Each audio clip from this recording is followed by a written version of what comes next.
Welcome to the How to Write a Book podcast, the show that helps you plan, write, and publish your book, even if you're a beginner or just feel like one. Now, for your host, she's written over a dozen books and helps others bring their books to life. Here she is, Maciel. Hey everyone. Hey. All right. It is day one. Well, actually it's not day one, but we're going to do this anyways. And one of the things you want to do is you want to set yourself up for success. So how do you do that?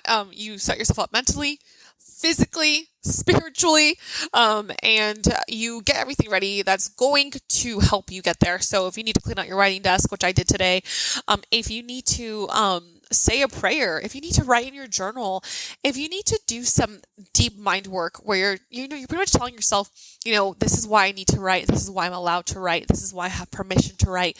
Because sometimes we face these moments and their blockages within our writing. And they might not, they surface as lies. Like they surface as, I'm not good enough to write. The story I write will never be good enough. I'm not meant to write this. Who do I think I am to write this story? And all of those thoughts come from a source deep within ourselves that we need to explore. And what's going on is that it's likely that we've heard something or we encountered something when we were children or at an impressionable age or a vulnerable phase or season in our life. And then, because that could even happen now, even when you're, a little bit, more experienced or more mature, that might even happen. And, what's going on is some deep work that might need to be confronted.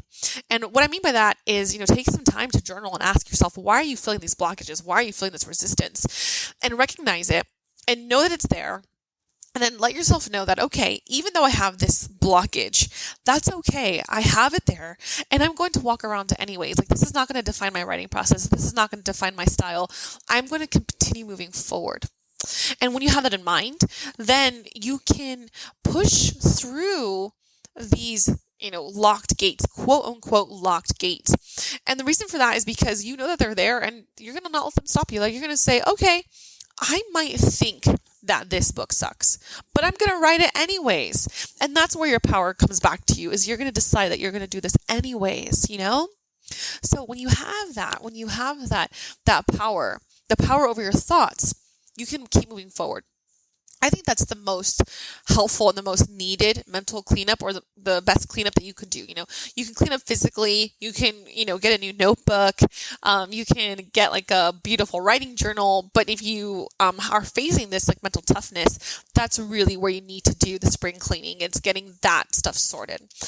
So try to tackle that. And remember, it's not about perfectionism. If you are facing your journal right now and you're trying to answer these questions and you can't come up with the correct answer, then go ahead and have grace on yourself and say, that's okay too. All right. I can't figure this out right now. I spent time on it. Good for me. I'm going to move on and keep writing. That's what I want you to do, is I want you to keep writing, because you can't edit, you can't fix what's not on the page. And I know sometimes, y'all, it's hard. Like, you look at that blank page and you're like, oh my gosh, ouch. Like, this is terrible. This is more than terrible. Like you could beat me with this paper and I would it would be all valid. Those are the thoughts that I think, right? So I want you to know that you're not alone, because sometimes I'll put it on there and I'm like, oh gosh, this is not going to work. This is terrible. But you know what? Then we show up and we say, okay, I'm just going to put time into it. Just time. I'm not going to worry about the results. And one of the things that you can do is really distance yourself from the result. Let yourself know that, hey, no matter what the results, I'm just going to focus on enjoying this process. That's my main focus. I'm just going to enjoy it. If I can enjoy this process, then that's my success. And I'm not going to worry about publishing contracts or bestsellers or any of that. That's going to be outside of me. So, mindset. Day one. Getting ready for NaNoWrimo, okay? And in the next episode, we're going to talk about how to technically get ready for NaNoWrimo. All right, everybody, thank you so much. If this is your first time listening to the How to Write a Book podcast, welcome in, and we'll see you on the other side. Bye. Hey there, writer. Thank you for listening to the How to Write a Book podcast with your host, Maciel Valenzuela. If you like the show, we'd be happy if you left a review. For more information on writing and the writer's life, go to www.themaciel.com. That's www.themassiel.com. We'll see you on the other side.